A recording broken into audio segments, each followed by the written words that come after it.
Le monde de la nuit est en deuil. Régine, qui était une véritable ambassadrice de la nuit parisienne dans le monde, est morte le dimanche 1er mai, à l'âge de 92 ans.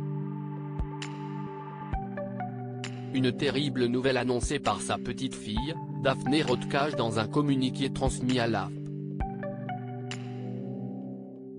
Elle a expliqué: « Régine nous a quittés paisiblement ce 1er mai à 11 h à Paris, avant qu'un autre communiqué écrit par Pierre Palmade et choisi par la famille de la chanteuse ne vienne le compléter.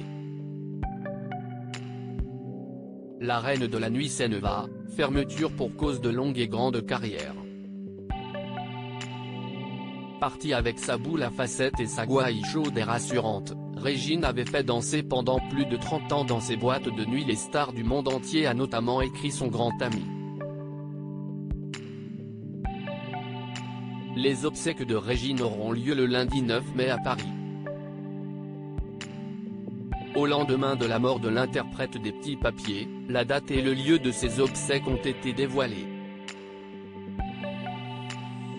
Une fois encore, si est-il la petite fille de l'artiste qui a révélé l'information et l'a transmise à l'AFP.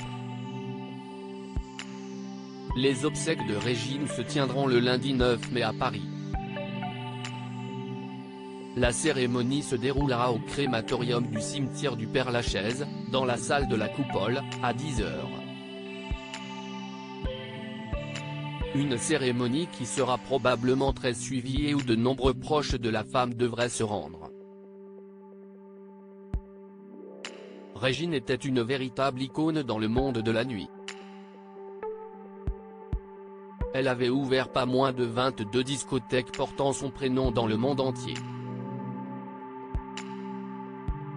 Elle était partout où brillaient les lumières, dans ses clubs, sur les scènes de l'Olympia, de Bobino, des Folies Bergères ou du Carnegie Hall, et jusque sur nos écrans, a notamment écrit l'Élysée pour lui rendre hommage.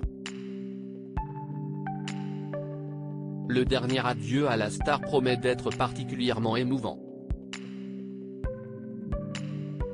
Loading Widget.